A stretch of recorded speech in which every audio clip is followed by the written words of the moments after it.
nome de Jesus te pedimos e te agradecemos. Amém. Amém, irmãos. Deixa eu ver se eu consigo lembrar aqui do esboção que eu fiz, do slide todo que eu fiz. E nem, os irmãos lembram da pregação anterior? O que a gente falou? A gente falou sobre a questão do moralismo, né? Que Paulo, ele, a partir do verso 18, capítulo 1, a partir do verso 18, até o capítulo 3, verso 20, Paulo, ele começou ali um argumento para provar para os irmãos de Roma que os homens estão perdidos. Tanto o pagão, né? O pagão lá, que vive a sua vida lá, com a sua impiedade toda, ele está perdido. No capítulo 2, Paulo ele se volta para o cristão que está dentro da igreja, mas que acha que é salvo por causa da sua moralidade, por causa da sua boa conduta. E ele também se volta para o judeu. O judeu ele se achava um povo da aliança. Como eu sou filho de Abraão, praticamente eu sou automaticamente salvo, né? Estou tranquilo aqui, né? O pai Abraão, quando eu chegar lá nas portas da morte, meus méritos não for suficiente, os méritos dele vai ser. Então eu não vou entrar no inferno, né? Praticamente. Então o judeu se achava livre do juízo de Deus, por ser um povo da aliança, fazer parte do povo de Israel, por ser judeu, né? O moralista também, por causa da sua boa conduta, ele achava que ele ia receber um tratamento diferente dos outros homens. Né? Tanto que qualquer um que lesse o capítulo 1 de Romanos, lá a partir do verso 18, e concordasse com Paulo, de fato, Paulo, esse povo aí é ímpio mesmo e eles merecem o juízo de Deus. Aí, como a gente viu, Paulo aponta os canhões para eles. Falou, você está no mesmo patamar, você está no mesmo nível, você carece de Jesus como eles. Você também não vai se livrar da ira de Deus, só porque... Ou por causa da sua boa conduta, seu moralismo, né? E você também, por causa de você é judeu, não importa também.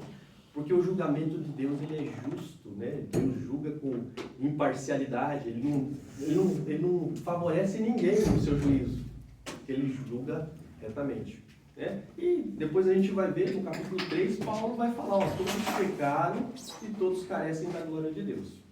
Mas no momento aqui a gente está no meio desse argumento, né? No capítulo 2. Então, lembre lá que a gente falou, a questão da pessoa julgar, mas mesmo assim praticar. E ela se achar livre do juízo de Deus.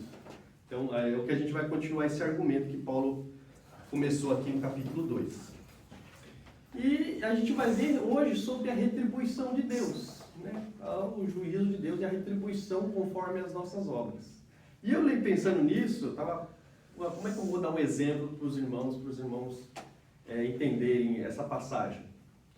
Aí eu lembrei de duas coisas, mas a primeira acho que é mais no nosso campo. Eu ia falar de Papai Noel, mas eu falei, não, esquece de Papai Noel, vou falar de uma coisa que é da nossa realidade.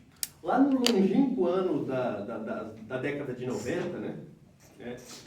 Meu pai e eu tínhamos um trato às vezes. Né? Eu queria um videogame, meu pai falou, não, você quer? Tá bom, então, você tem que merecer. Então o negócio é o seguinte, tire boas notas na escola, né? Passe de ano, né?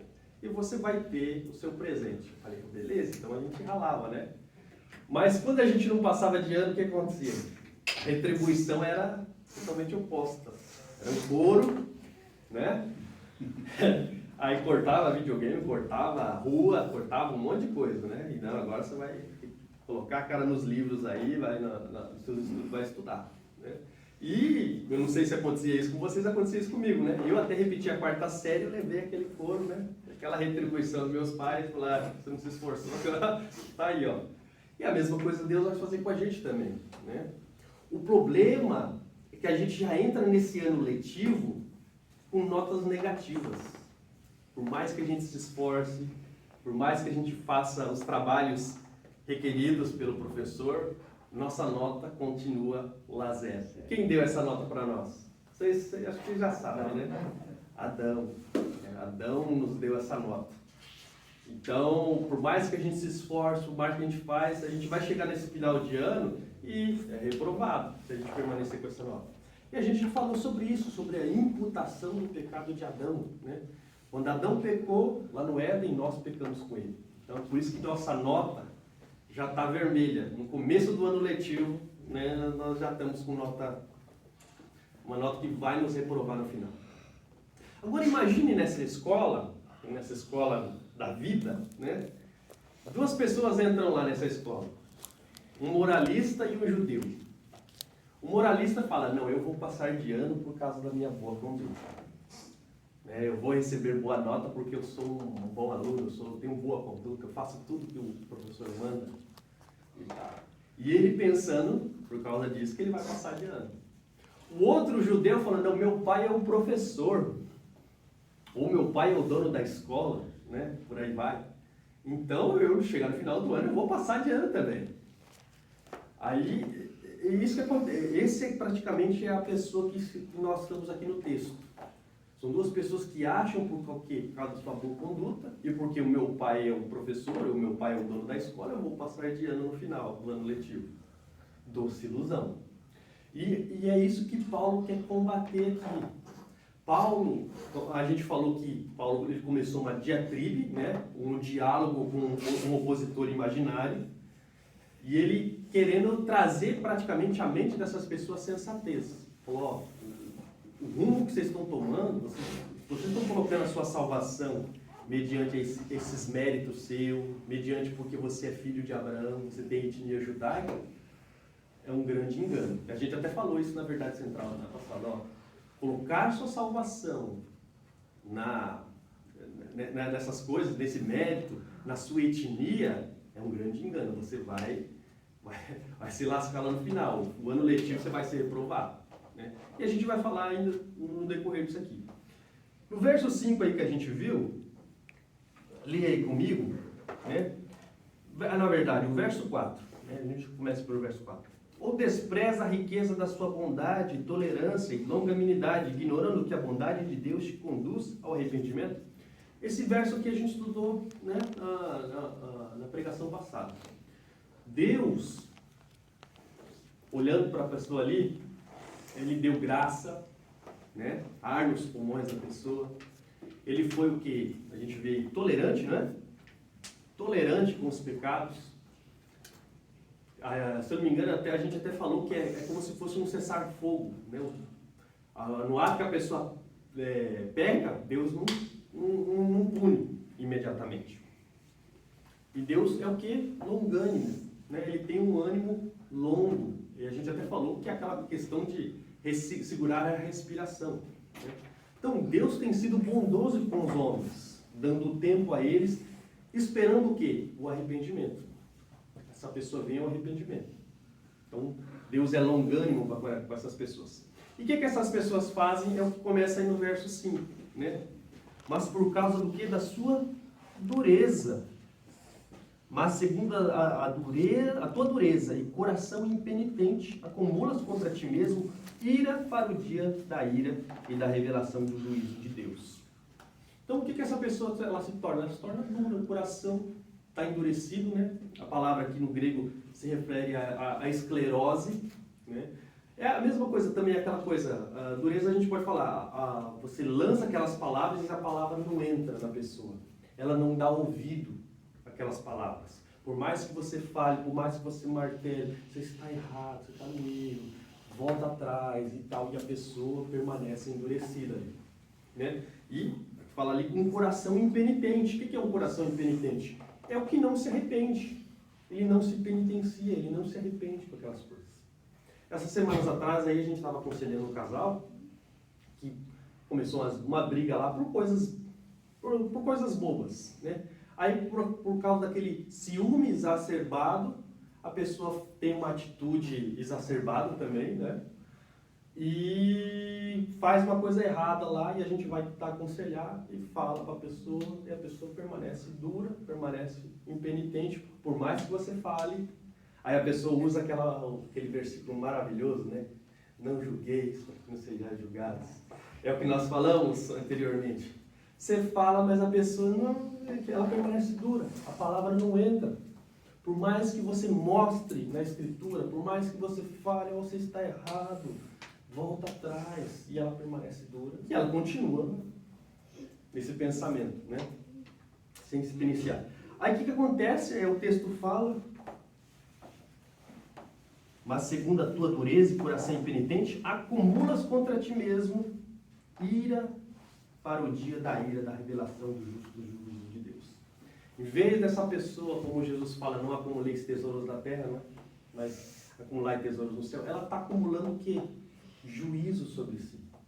Porque ela permanece dura, permanece, né? Que nem aquele... não fala não é freio de cavalo que fala, né? Cavalo só olha para frente. Eu esqueci o nome daquele... Então. Eu também esqueci. Então. Hã? Cabresto. Cabresto. Isso. A pessoa não olha, não. Ela fica só naquela visão, eu estou certo e eu não quero saber. Só que ela, querendo ou não, ela está acumulando sobre si juízo. O caminho que essa pessoa está seguindo está em juízo. O que nós devemos fazer? Né? A irmã Aline não está aí. Né? Ela está querendo aprender sobre apologética. Né? E é o que a apologética ensina. A gente traz os argumentos, né? Mostra para que a pessoa caia em si e volte desse estado de perdição que ela está. Porque aqui é isso. Essa pessoa, enquanto ela permanece dura, enquanto ela permanece inflexível sobre a palavra de Deus, e a palavra de Deus mostrando que ela está errada e ela permanece flexível, ela só acumula cada vez mais juízo para si. Quando a gente fala da questão do acumular juízo, a gente vê que parece que o juízo vai ser mais severo para aquelas pessoas que se permanecem duras, até mesmo conhecem a palavra, só que permanecem, não, eu não quero me arrepender, eu estou bem assim. E cada dia mais, né, o cálice da ira de Deus vai se enchendo por causa dessas coisas. Né? E é aquela questão, nós devemos, algo que Paulo está fazendo aqui. Paulo criou, né, esse cenário de uma pessoa está pensando que vai ser salva por causa da sua conduta, por causa da sua etnia judaica. Então, Paulo está trazendo a pessoa a sensatez novamente. Veja, você está acumulando iras por causa do seu coração duro, por causa dessa falta de arrependimento, você está se acumulando ira sobre si. E é uma coisa que a gente tem que fazer para as pessoas, a gente tem que mostrar o erro. Tem que mostrar a palavra de Deus, insistir, orar, para que essas pessoas voltem à sensatez, saiam desse caminho de perdição. A gente continua aí, verso 5. Mas segundo a tua dureza e coração impenitente, acumulas contra ti mesmo ira para o dia da ira e da revelação do justo juízo de Deus. Deus tem um dia que Ele vai prestar conta com os homens, com todos. Deus tem um dia reservado para si, onde Ele vai cobrar as nossas ações, os nossos intentos, o nosso modo de viver, né? A nossa vivência. Porque Deus dá corda, Deus dá para as suas criaturas essa tal liberdade. Só que tem um preço, porque nós vivemos num universo que Ele criou e Ele estabeleceu as regras. E por causa do pecado, essa humanidade, essa criação que Ele criou, se corrompeu. Só que é aquela coisa, né? Toda ação tem uma reação e tudo aquilo que nós fazemos tem uma retribuição. E é o que a gente vai continuar a falar aqui. Então lembre disso, tem um dia que Deus há de prestar conta para a humanidade. E você tem como falar para essas pessoas que estão perdidas que elas também vão prestar conta. Vão prestar conta dos seus atos, das suas palavras. A gente até falou aqui, não falou? Sobre a questão de soltar palavras feridas, né? Qualquer um que disser ao seu irmão raca ou tolo, né? Ou baca, né? Que a gente fala, né? Você é réu de fogo do inferno, você há de dar, a Bíblia até fala, você há de dar conta de toda a palavra frívola que você pronunciou. Então, tudo que nós fazemos está passando por uma avaliação por parte de Deus. E Deus tem um dia que Ele há de revelar e Ele há de prestar conta com os homens. E a gente vê que continua no verso 6. Aliás, acumulas contra ti mesmo ira para o dia da ira e da revelação do justo juízo de Deus. Aí olha o verso 6.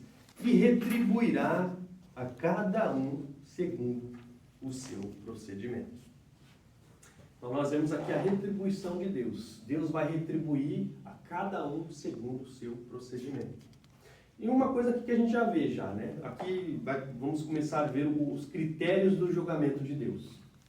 E a gente, em primeira mão, a gente já vê que o julgamento é individual. Né? Ele vai dar a cada um segundo o seu merecimento, segundo o seu procedimento. Então, o juízo ele é individual. Não tem, o filho não vai levar o pecado do pai, né? O juízo do pai, nem o pai vai levar o juízo do filho, né? Como diz lá no Antigo Testamento. Então, lembre disso, o julgamento é individual. E a gente vê aqui Deus retribuirá cada um segundo o seu procedimento. A gente já para pensar, será que a salvação então é por obras? É porque é por algo que a gente faz ou deixa de fazer? O que os irmãos acham? Salvação é por obras? Aí a irmã lá na sua cabecinha. E esse o seu? Não. Então, será que Paulo está se contradizendo aqui? Cada um vai receber de Deus segundo o procedimento? Porque a gente já falou lá no verso 16 e 17 que no Evangelho é mostrada a justiça de Deus, como Ele nos justifica, né? E a gente viu que é mediante a fé. E a gente até falou que o justo viverá da fé. Então, será que Paulo está se contradizendo? E se a gente for ver em Romanos mais para frente, né? Ele vai falar que Romanos 3...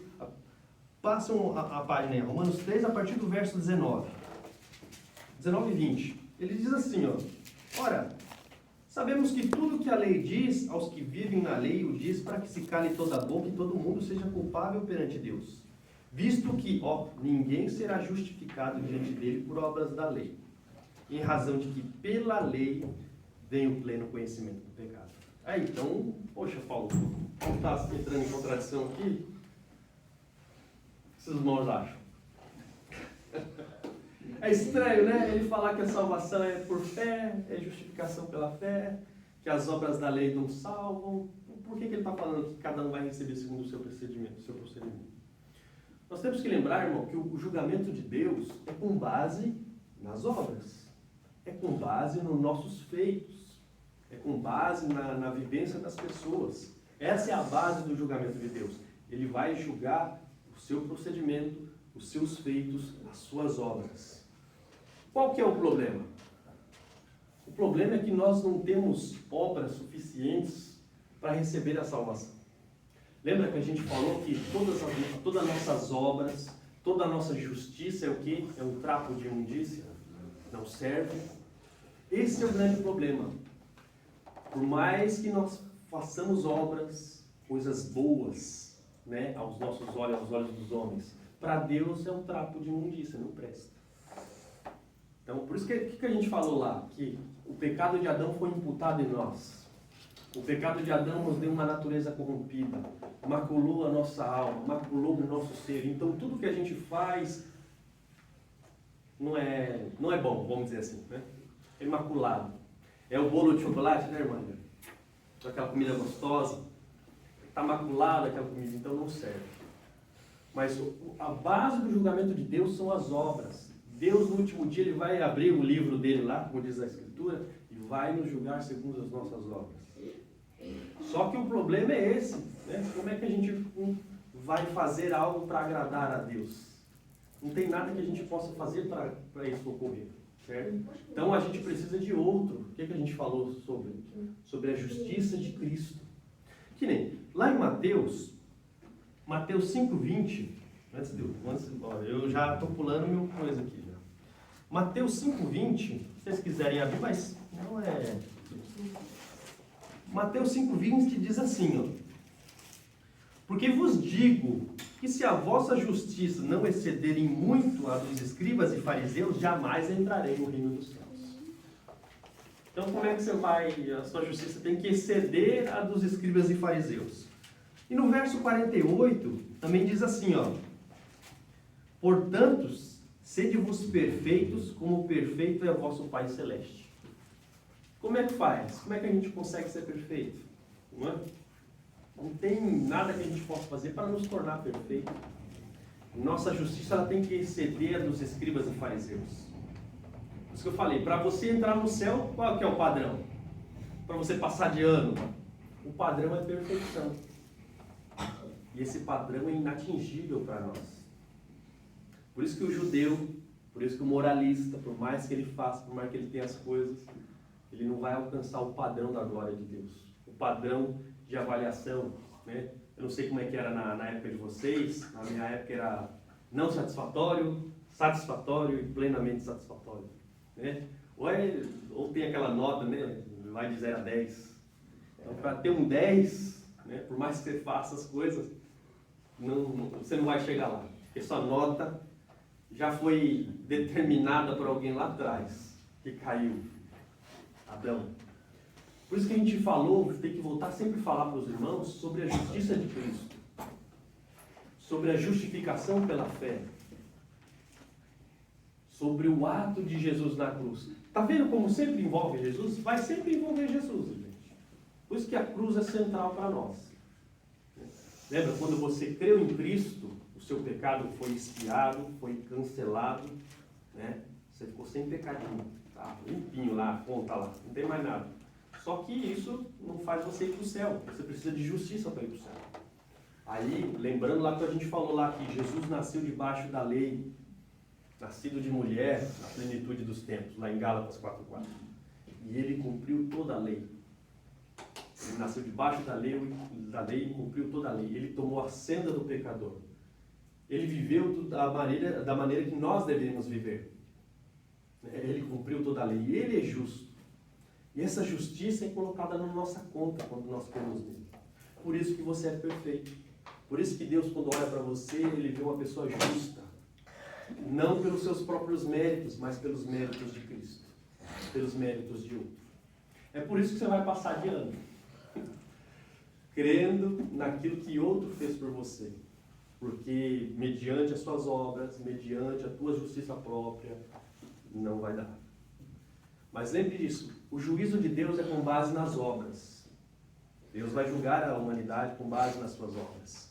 Só que tem um povo particular que ele é justificado mediante as obras de outro.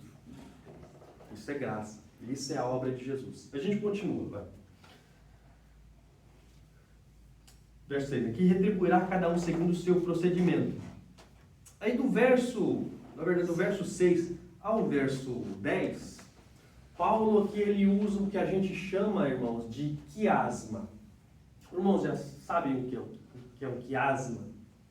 Não? Quer ver? Os irmãos gostam de poema, né? Que nem.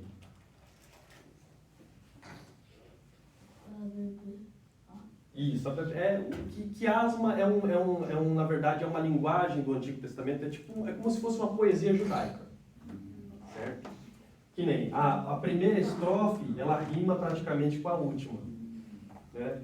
E a segunda com a penúltima. É mais ou menos assim, né? No Antigo Testamento está cheio de quiasma. Está cheio de... como não tem um slide, não dá para mostrar para os irmãos. E a estrutura que Paulo faz aqui é de um quiasma. É que para nós, a nossa poesia tem que ter rima, não tem que ter métrica, tem que ter essas coisas. No modelo judaico, funciona mais ou menos assim. É como se fosse uma poesia para eles. A primeira estrofe praticamente rima ou combina com a última, e a segunda com a penúltima, e por assim vai. Às vezes tem livros inteiros como quiasma. Né? Uma outra oportunidade eu mostro para os irmãos onde é que está. Mas, então, Paulo está fazendo um quiasma aqui. Olha só, o verso 7, ele vai... não é rima, né? Ele vai combinar com o verso 10, o 7 vai combinar com o 10, e o 8 vai combinar com o 9. Diz assim, ó. A vida eterna aos que perseverando em fazer o bem procuram glória e honra e incorruptibilidade. Agora pula para o 10, só para vocês verem. Glória, porém, e honra e paz a todo aquele que pratica o bem, ao judeu primeiro e também ao grego. Agora, se você lesse o 8, ó, mas ira e indignação aos facciosos, que desobedecem à verdade e obedecem à injustiça. Tribulação e angústia virão sobre a alma de qualquer homem que faz o mal ao judeu primeiro. Ao judeu primeiro e também ao grego. Deu para perceber? Que o 7 faz sentido com 10 e o 8 faz sentido com 9. Então, tem dois. Aqui, tem a lousa, né? Ajuda. Paulo aqui, nós temos dois grupos. Os dos redimidos, e cada um para ler para a gente. E os não redimidos.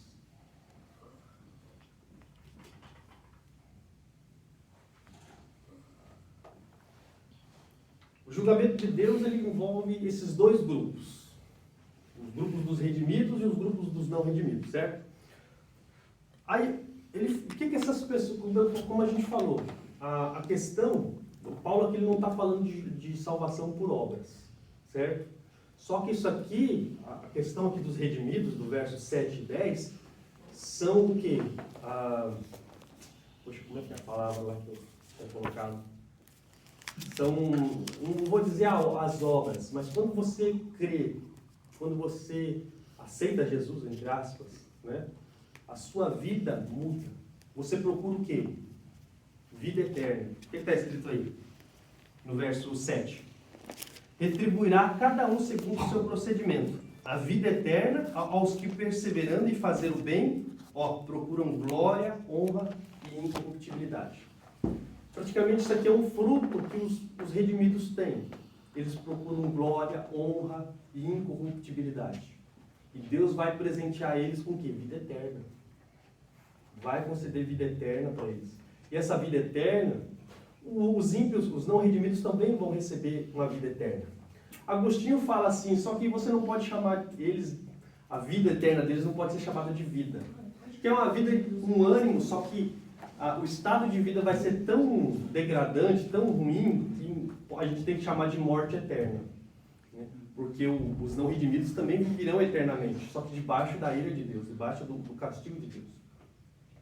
Aí a gente vê aqui que são frutos do redimido. Por isso que Paulo está falando, essas pessoas que vão receber vida eterna, esses redimidos, é o que? Eles procuram glória, honra e incorruptibilidade.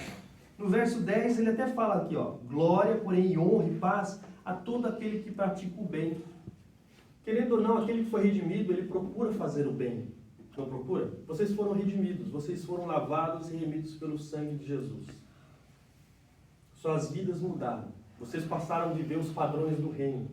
Os padrões determinados por Deus, por Jesus. Se você já leu o Sermão do Monte, aquelas características são as características do crente. Né? A gente foi enxertado na videira e a gente passa a dar fruto. E é um fruto espontâneo, os frutos do Espírito. Você passa a viver em santidade, você passa a buscar a glória de Deus. Você passa a não querer se corromper com as coisas do mundo. Então, isso praticamente é um sinal de que você foi redimido. Né? Os redimidos, eles procurarão isso.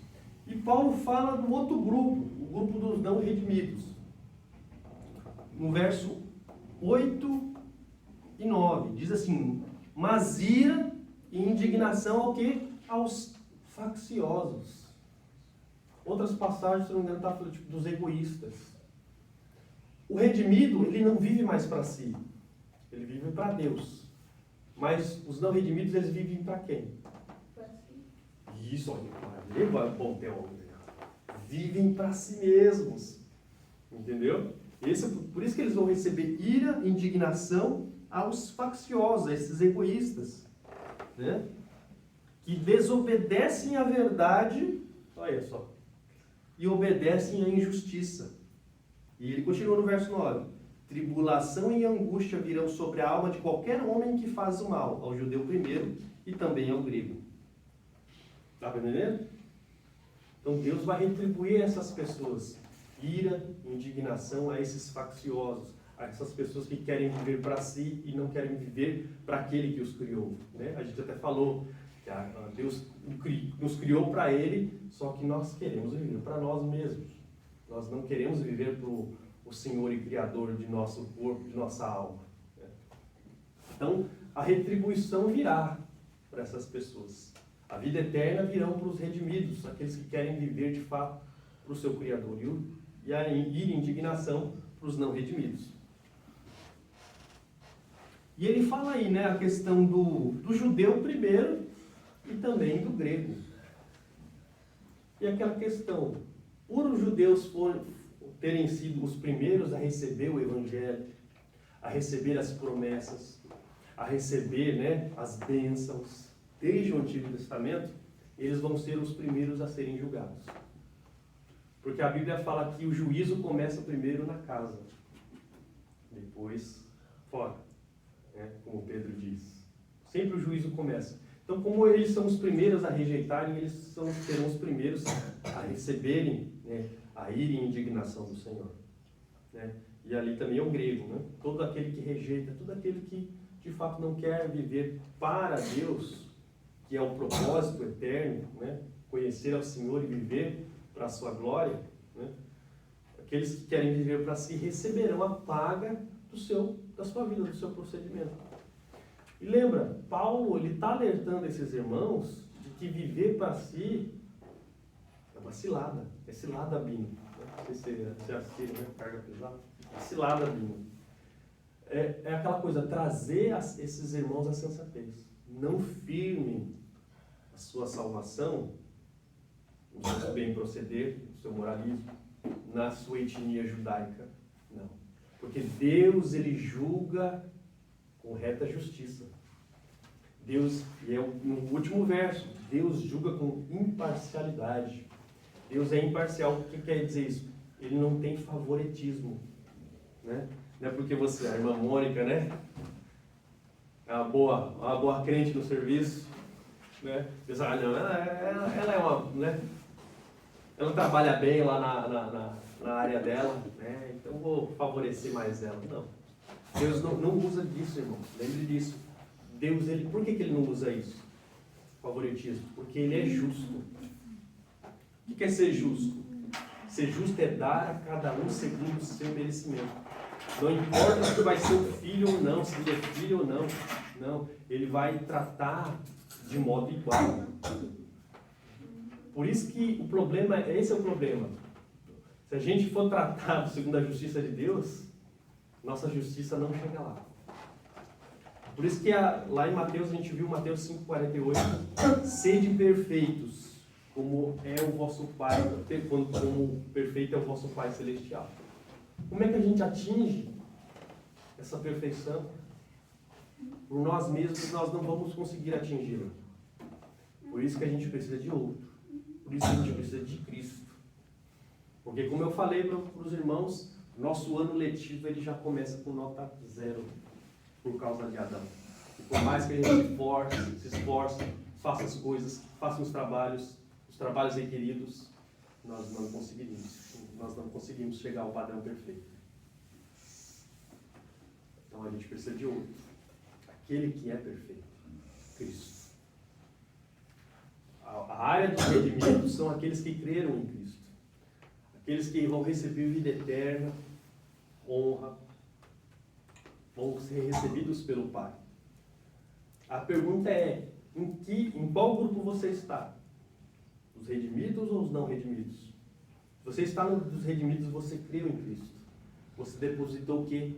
Fé no crucificado. Você recebeu os méritos dele. Ele expiou os seus pecados e ele colocou na sua conta, na sua caderneta de notas lá, aquele 10 maravilhoso, que fará com que você passe de ano e você vai receber, como eu recebi um dia, aquele presente do meu pai, aquela retribuição maravilhosa. Eu cheguei lá. Né? Mas o ruim é se a gente chegar no final desse ano letivo com notas vermelhas. E aí a gente vai receber essa punição, essa retribuição que Deus nos dá. Deus nos vai dar.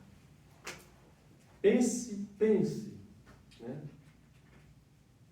Aonde você está levando a sua vida? E não pense só em você, pense naqueles que estão lá de fora. Porque tem muitos lá de fora que estão reprovados, não estão? Amigos, parentes. Eu falando com a irmã Aline, né? A irmã não veio. A questão, irmão, me ensina sobre apologética, porque tenho amigos e irmãos que eles estão no erro. Eles estão crendo em heresias. E eu quero fazer de tudo que eu posso para tirar eles desse erro, trazê-los para a verdade. E é o que Paulo está fazendo aqui. Paulo está expondo a questão, olha, se vocês seguirem por esse caminho, a retribuição vai ser esta. Né? Por isso que a confiança é só em Cristo. A graça, o favor está no crucificado, está no nosso Senhor. A paz, né? Justificado, pois, mediante a fé, temos paz com Deus. Por que temos paz com Deus, se não for Cristo? Porque nós somos inimigos de Deus antes de Cristo. Não tem ninguém que se interponha, faça a mediação entre nós e o nosso Senhor. Como nós estamos sujos de pecado, Deus olha para nós, que nem a gente fala sobre ira, né? Sobre bufar pelas narinas. Deus se ira com o pecado. Por isso que nós precisamos do nosso Senhor, para que nos lave, para que nos redima, né? Para que a gente possa receber essa retribuição que o Senhor nos quer dar. E Ele começou essa obra, não foi? Desde lá dos tempos passados. O Cordeiro que foi imolado antes da fundação do mundo, antes da criação do mundo. Né? Deus arquitetou tudo para que o nosso Senhor se colocasse em nosso lugar, morresse em nosso lugar. E todo aquele que crê nele é o que? Redimido, é lavado. E há de receber uma herança. Eu gosto muito lá de 1 Pedro. Ele fala lá que Deus ele nos regenerou por uma viva esperança. Uma herança que ela é imaculada. Ela é a palavrinha lá da Almeida Revista Corrigida, imarcessível. Vocês sabem o que é imarcessível? É difícil, né? Essa linguagem. Imarcessível é uma coisa que não murcha, que não se deteriora, né? Essa herança que nós temos lá, que nós vamos receber, essa retribuição que o Senhor vai nos dar, ela é imarcessível, ela não murcha, ela não se deteriora, né? Porque tudo que é ao nosso redor se deteriora, não é? Tudo é finito. Só que essa herança preparada para nós, ela é infinita, ela não vai ter fim. É o que Agostinho disse uma vez nas suas obras: a gente vai chegar, irmãos, no fim sem fim. O fim sem fim. Esse é o fim da história. Vamos chegar no fim que não vai ter fim. Que vai ser aquele dia que é o que a gente chama de dia-era. No céu vai ser um sábado sem fim. E Deus, no sétimo dia, Ele entrou no seu descanso, não entrou? A gente fala do dia-era, o dia de descanso. No céu é um dia sem fim, é o dia-era. É um dia que nunca acaba. É um dia de descanso para todos. E nós vamos entrar nesse descanso, nessa herança. Amém? Vou terminar então. Vai cantar mais um hino? Jogo?